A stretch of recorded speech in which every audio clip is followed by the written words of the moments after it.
Hello dear learners, PG is here and welcomes you in PG point. कैसे हैं आप सब?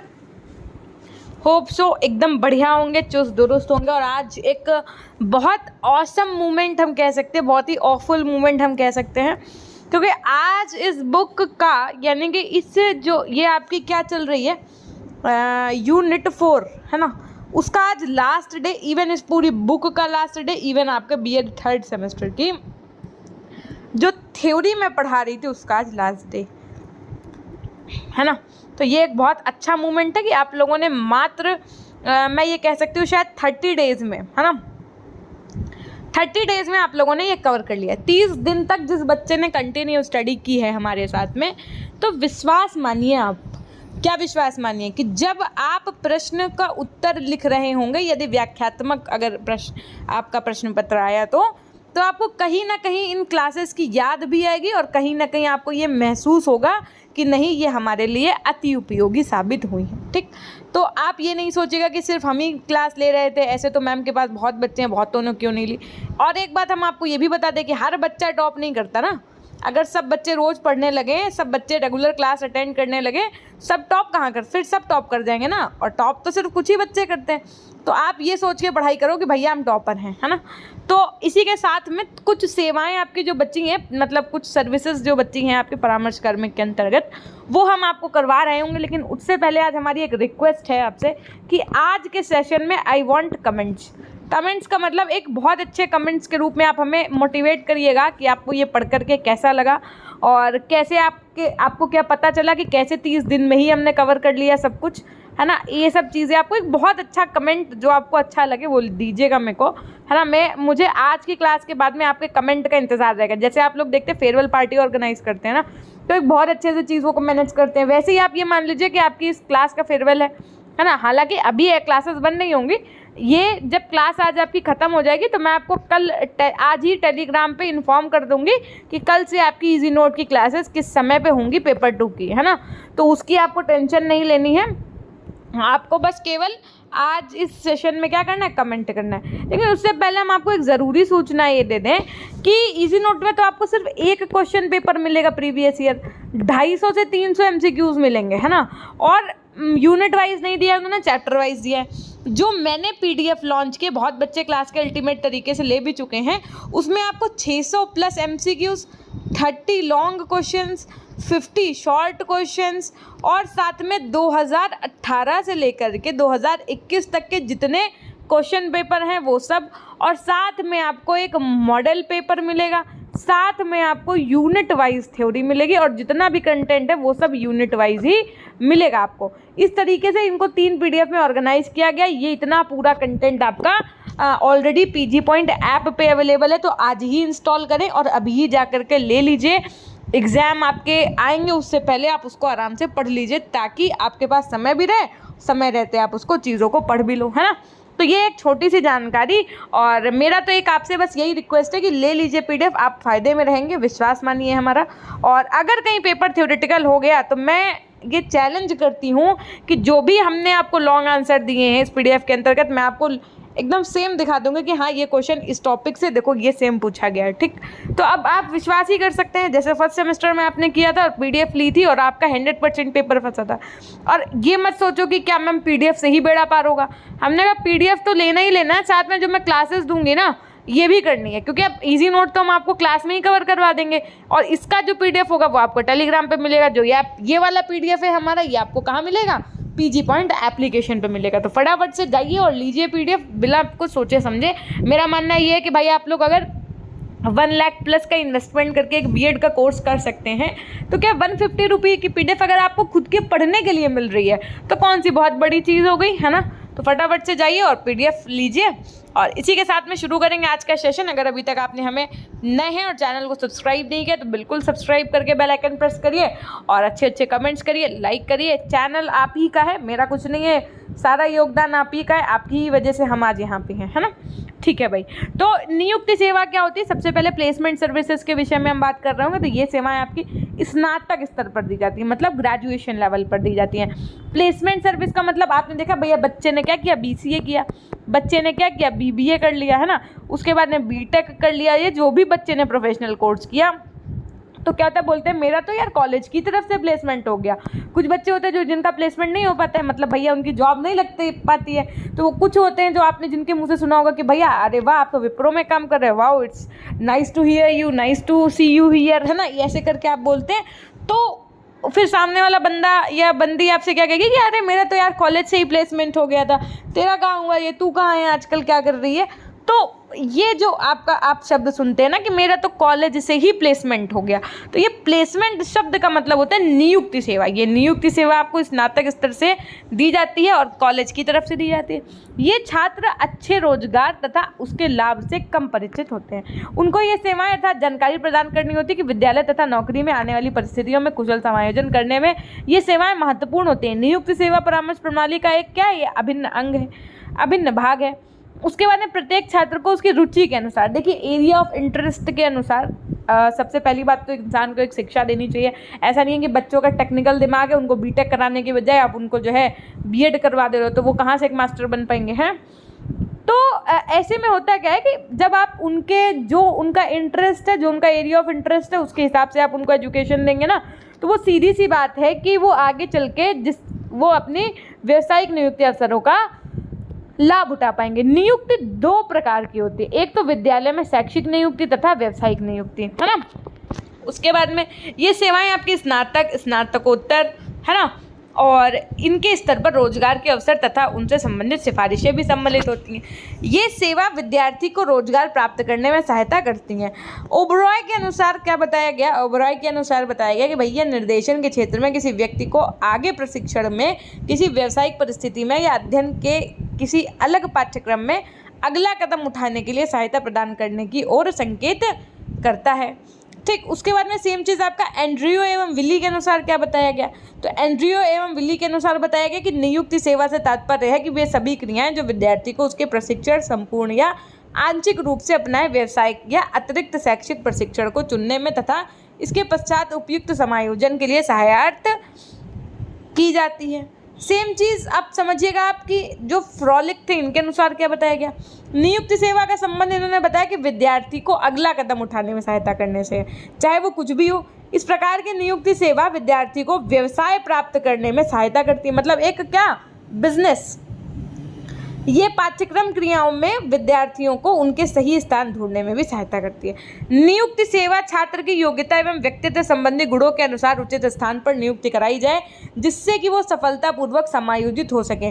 बिली के मत अनुसार नियुक्ति सेवा उन सभी क्रियाओं की ओर संकेत करती है जो छात्रों के किसी जीविका में या शैक्षिक प्रशिक्षण में प्रवेश के समय सहायतार्थ रूप में दी जाती है, जिससे वह इनमें पर्याप्त समायोजन स्थापित कर सके।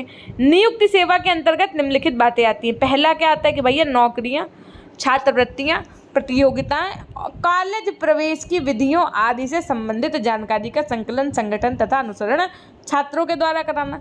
उसके बाद में छात्रों को व्यक्तिगत रूप से जानकारी प्रदान करना, छात्रों को अपने चयन की नौकरी या शैक्षिक कार्यक्रम में सुविधा देने वाली अन्य विधियों की जानकारी देना। नियुक्ति सेवा छात्रों को निम्नलिखित प्रकार से सहायता प्रदान की जाती है। कैसे? पहला, विषय तथा पाठ्यक्रम के चयन में सहायता प्रदान करते हैं। पाठ्य सहगामी क्रियाओं के चयन में सहायता, एक कक्षा से दूसरी कक्षा में प्रवेश लेने में सहायता। विद्यालय छोड़ने के पश्चात स्कूल, महाविद्यालय और व्यावसायिक शिक्षा संस्था में प्रवेश लेने में सहायक होती है। शिक्षा तथा प्रशिक्षण लेने के बाद स्थायी नौकरी प्राप्त करने में सहायता मिलती है भैया, कि आपने अपना कॉलेज से अपनी स्टडी कंप्लीट की, वहीं से आपकी क्या हुई, प्लेसमेंट मिल गई, तो आपको दर दर कह सकते हैं भटकना नहीं पड़ेगा, है ना। छुट्टियों में पूर्णकालिक अथवा अंशकालिक नौकरी प्राप्त करने में सहायता, ऐसे समूहों का निर्माण करना जो कौशल अथवा ज्ञान अर्जित करने में सहायक हो। तो हम संक्षेप में अगर बात करें तो हम कह सकते हैं कि ये सेवा सामान्य प्रतिभाशाली, संवेगात्मक दृष्टि से विचलित, मानसिक दृष्टि से पिछड़े हुए छात्रों के लिए विद्यालय तथा व्यवसाय में अपना उचित स्थान प्राप्त करने में सहायक सिद्ध होती है। नेक्स्ट है नियुक्ति सेवा के प्रकार की अगर हम बात करें तो पहला होता है आपका क्या, व्यावसायिक नियोग, वोकेशनल प्लेसमेंट। किसी छात्र को व्यावसायिक जगत में उचित स्थान दिलाने में सहायता प्रदान करने की प्रक्रिया को हम व्यावसायिक नियोग कहते हैं। छात्र की रुचि, कुशलता, शैक्षिक योग्यता एवं उनकी अन्य योग्यताओं के अनुसार ही जीविका में प्रवेश दिलाने का प्रयास किया जाता है। इस प्रकार की सेवा में किसी व्यक्ति को उसकी योग्यता, क्षमता के अनुरूप किसी व्यवसाय में प्रवेश लेने के लिए आवश्यक जानकारी उपलब्ध कराती हैं। शैक्षिक नियोग की अगर हम बात करें, एजुकेशनल प्लेसमेंट की अगर हम बात करें, तो छात्र को एक शैक्षिक अनुभव से अन्य शैक्षिक अनुभव में संतोषजनक विकास करने के लिए सहायता करने की प्रक्रिया को शैक्षिक नियोग कहते हैं। किसी शैक्षिक संस्थान में प्रवेश तथा वहां आवश्यक समायोजन करने में शैक्षिक नियोजन की भूमिका महत्वपूर्ण है।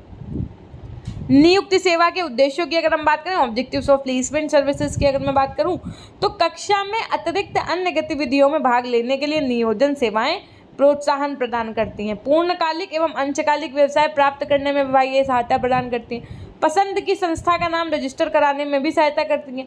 नौकरी के लिए आवश्यक तैयारी और प्रशिक्षण कार्यक्रमों में सहायता करती हैं। कौन? नियुक्ति सेवा आपकी। अब मैम प्लेसमेंट सर्विस के कार्य क्या होते हैं? भैया प्लेसमेंट सर्विस का कार्य है कि विद्यालय में अपव्यय की समस्या का पता लगाना और उसका निदान करना, व्यावसायिक सूचनाएं प्रदान करना। जो छात्र विद्यालय शिक्षा को पूर्ण करके नौकरी की तैयारी करते हैं उनको परामर्श भी देना, ये क्या है? नियुक्त सर्विसेज हम कह सकते हैं, प्लेसमेंट सर्विस का काम होता है। अब तो आपने क्या पढ़ लिया? नियुक्ति सेवा। अब हम पढ़ेंगे परामर्श सेवा, उसके बाद में हम पढ़ेंगे अनुवर्ती सेवा और डेट्स सॉल्व।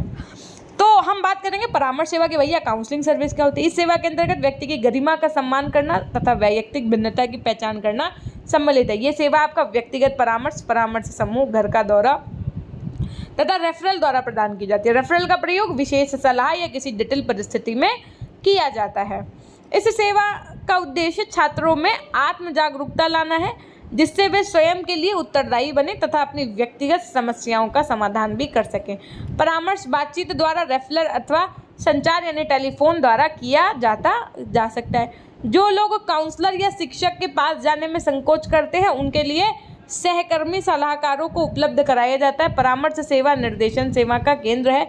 इस सेवा के द्वारा छात्र को अधिकतम आत्मबोध और विकास करने के लिए समूह सत्र या व्यक्तिगत सत्र को माध्यम बनाया जाता है। अब यही चीज़ इन्होंने यानी कि जो आपकी परामर्श सेवा है, इसको विली और एंडर ने क्या बताया है? तो इन्होंने बताया कि परामर्श पारस्परिक रूप से अधिगम की एक प्रक्रिया यानी कि लर्निंग की एक क्या है? प्रोसेस है। सेम चीज़ को गिबर्ट ने क्या डिस्क्राइब किया कि परामर्श सबसे पहले एक तो व्यक्तिगत संदर्भ का सूचक है, इसे सामूहिक रूप में नहीं संपादित किया जा सकता है। उनके अनुसार सामूहिक परामर्श जैसा पद अनुचित लगता है। इसी प्रकार वैयक्तिक परामर्श जैसा पद पुनरुक्ति दोष से वंचित नहीं है। जॉर्ज मेयर्स के अनुसार अगर हम बात करें तो परामर्श का कर्तव्य तब पूर्ण होता है, कब भैया पूर्ण होता है? जब छात्र अपने निर्णय स्वयं लेने में विवेकयुक्त विधियों का उपयोग करने में सहायक होता है, ना कि जब परामर्शदाता इसके लिए निर्णय से स्वयं लेता है। वस्तुतः हम क्या कह सकते हैं कि परामर्श की प्रक्रिया में छात्र हेतु निर्णय लेना उतना ही असंगत है जितना बीजगणित में शिक्षण में छात्र हेतु दी गई समस्याओं का निराकरण अध्यापक के द्वारा किया जा सकता है। परामर्श सेवा के उद्देश्य क्या होते हैं? काउंसलिंग सर्विस जो होती है इसके क्या गोल्स होते हैं?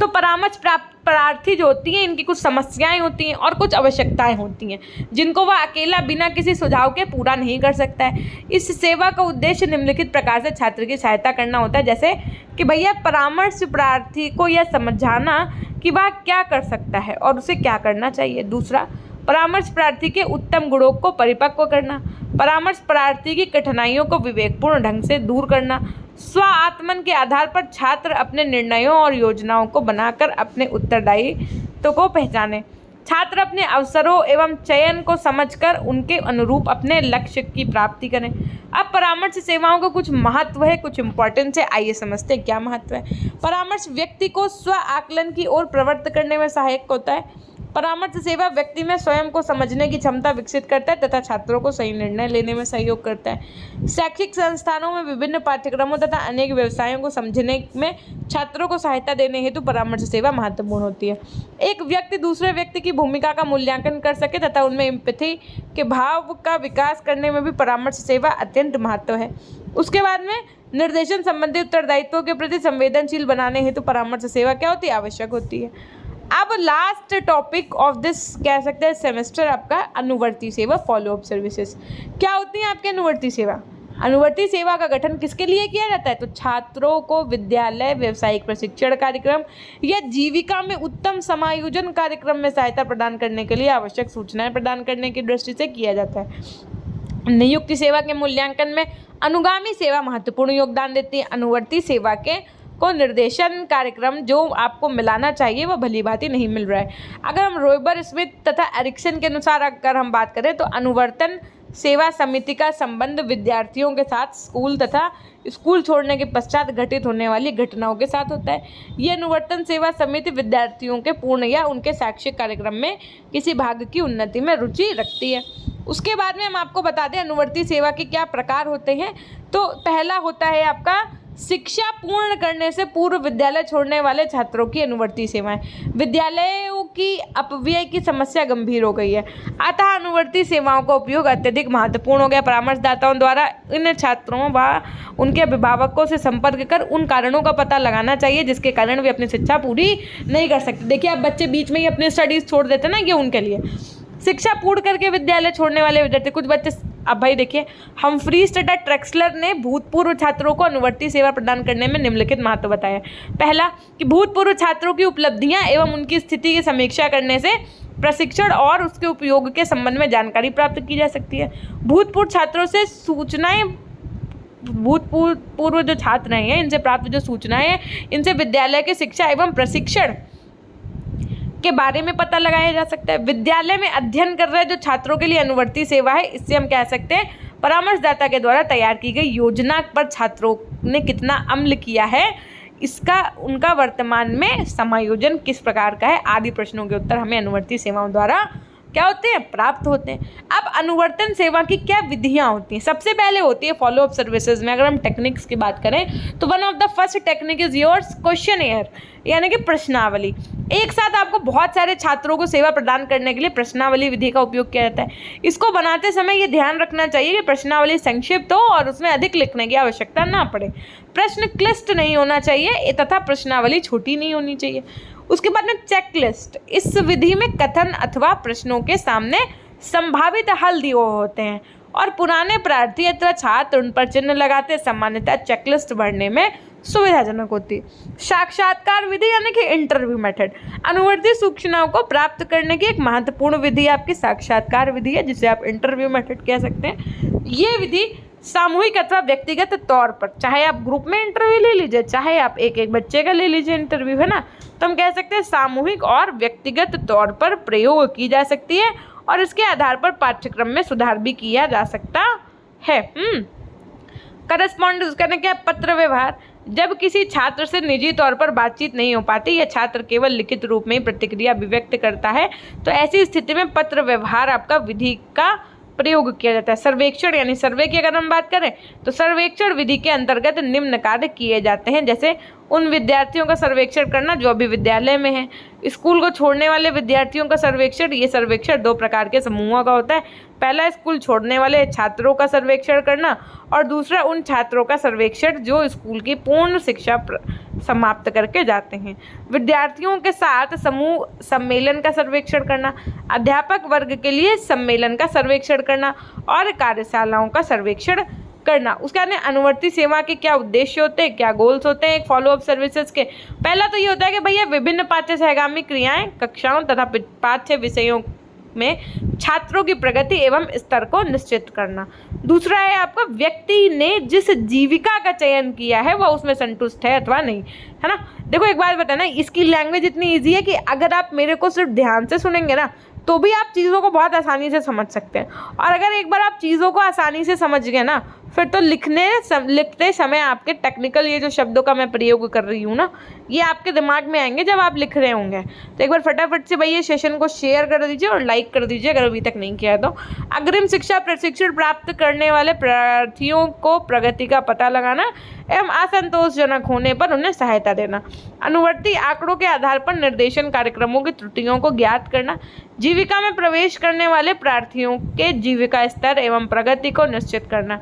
सूचनाएं प्राप्त करना जिनका उपयोग ऐसे छात्रों की सहायता करने में किया जा सकता है जो भविष्य के बारे में योजना का निर्माण करते हैं।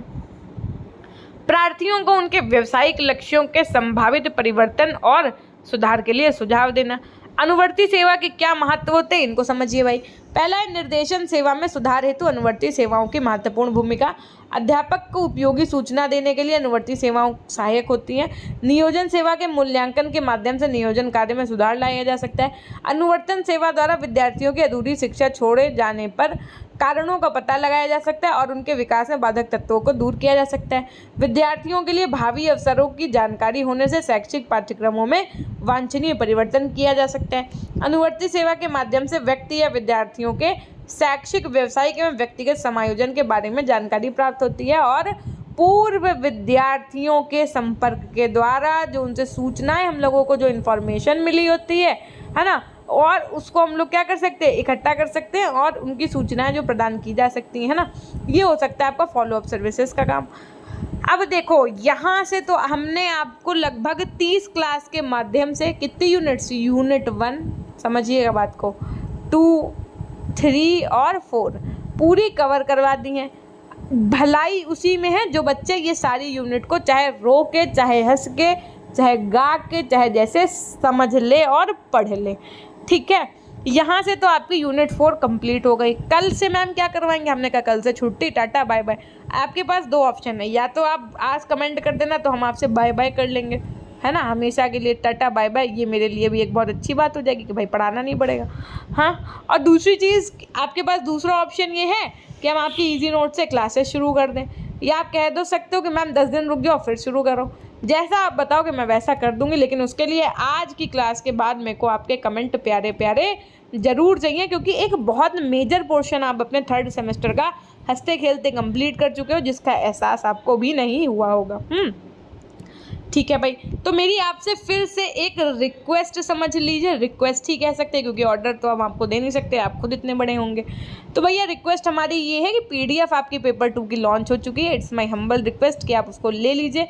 उसमें कम से कम आपको 600 MCQs मिलेंगे। ठीक है, कितने, 600 MCQs मिलेंगे।